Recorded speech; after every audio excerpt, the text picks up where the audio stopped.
So one day, many years ago, I was sitting at home watching TV, probably watching sports, something I did a lot when I was a teenager.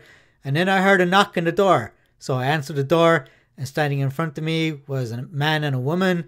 Looked like they were probably in their 60s. And then the woman said to me, "Did you know that if it wasn't for lightning, there would be no life on Earth?" And then I looked her right in the eye and I said, "Actually, yes, I did know that." And she said, "Oh, that's because you're really smart, aren't you?" And I said, yes, I am.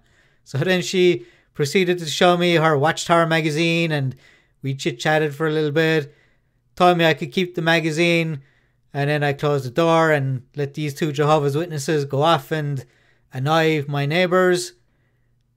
So where did this life existing from lightning come from? Well, back in 1952, there was a profound experiment, one of the most profound experiments of all time, the Miller-Urey experiment. And in this experiment, two scientists converted simple compounds into amino acids.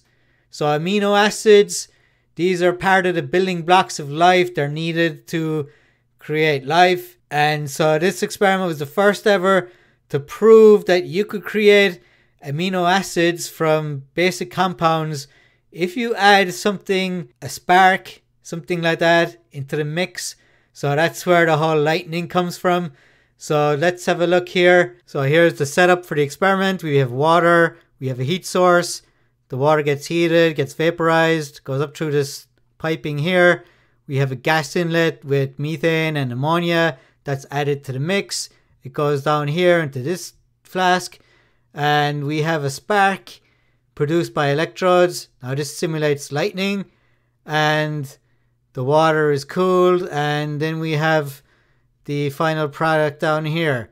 So there's also a video here. We're going to play this video to show you how the experiment was carried out. So water, methane, ammonia, and hydrogen. So they're all sealed inside flasks, connected in a loop. So water was heated, sparks were fired to simulate lightning, the water condensed, and here we can see the water moving up into the bigger flask where we have the electric spark producing lightning or simulating lightning. And here we see the water heated, it's moving up.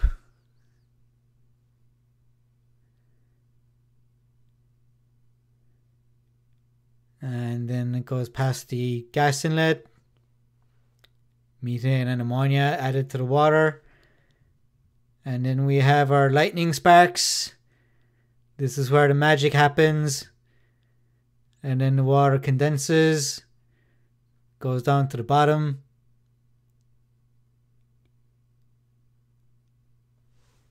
And I'm just going to pause it here. So at the end of 1 week of continuous operation, Miller and Urey observed that as much as 10 to 15% of the carbon within the system was now in the form of organic compounds, including the common 20 amino acids now found in living organisms. So this was a profound experiment. It was the first ever that converted simple compounds into amino acids. So here are the reactions that took place. We had hydrogen cyanide and formaldehyde and other active intermediate compounds, acetylene and some others. And then these intermediate compounds then reacted, and these formed the amino acids. So water and formaldehyde can react to produce various sugars like ribose. And so the experiment showed that simple organic compounds of building blocks of protein and other macromolecules can be formed from gases with the addition of energy. And that's why this experiment was so important. Gases plus energy can form proteins and other macromolecules. And there were other experiments carried out. This guy called John Oro in 1961. And after that, there was further experiments. Now, Miller himself had variations of the experiments. Let's see here. Miller had also performed more experiments, including one with conditions similar to those of volcanic eruptions. So it's believed that billions of years ago there was massive volcanic eruptions. There were a lot more volcanoes than there are now. And so he added a volcanic spark discharge and also a hydrogen sulfide spark discharge.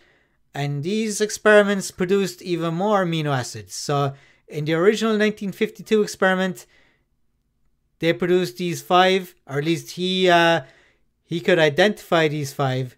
But then these other experiments that he performed himself weren't analyzed until 2008 and 2010, and they discovered all these other ones.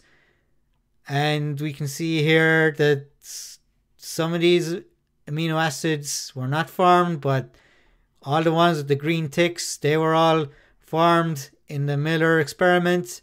Now here is a look at amino acids. There are more than 500 naturally occurring amino acids, but there are only 20 that appear in the genetic code. So there are 20 that are needed in a genetic code. The genetic code that makes up all forms of life on the planet. Here they are. Here's the diagram of it. And the Miller experiment produced some of these. And here we have, in this chart here, proteinogenic. They show you the 20 that are necessary. So some of these were not produced in the experiment. Some of them were. But the experiment proved that amino acids can be formed from these rather simple experiments. And this is what I want to point out in this video, is how simple this experiment was. You just heat water and add some gases, and then you have some kind of spark in the form of lightning. And there was a lot of lightning back then, and we have the volcanic mixture of hydrogen sulfide and other chemicals that can be found in volcanoes. So this experiment gave rise to a theory that life may have started somewhere else, not on Earth. Conditions similar to those of the Miller-Urey experiments are present in other regions of the solar system, often substituting ultraviolet light for lightning as the energy source for chemical reactions. So they found a meteorite in Australia, and this meteorite contained a bunch of different amino acids. And this has led to a theory called Panspermia, which is a hypothesis that claims that life was actually transported to Earth by meteorites and comets and so on.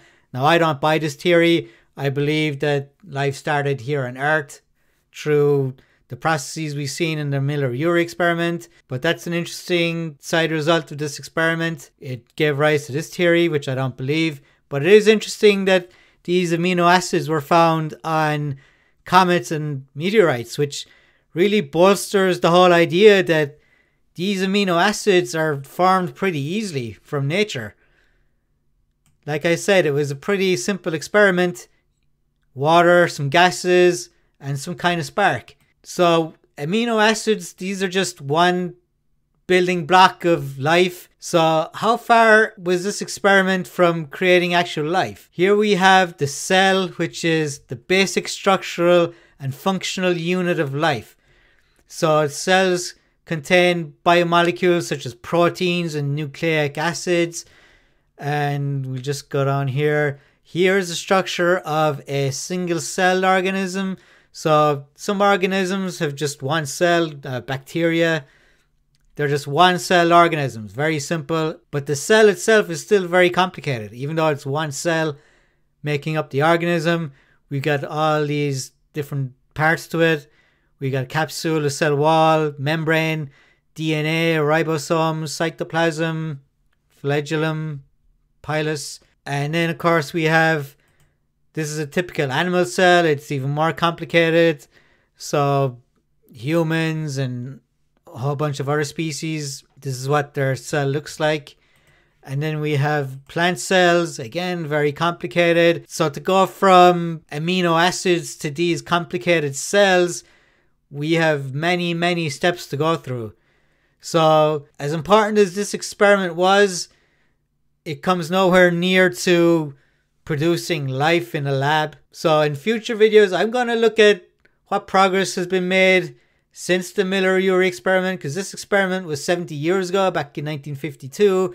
So what advances have been made since then?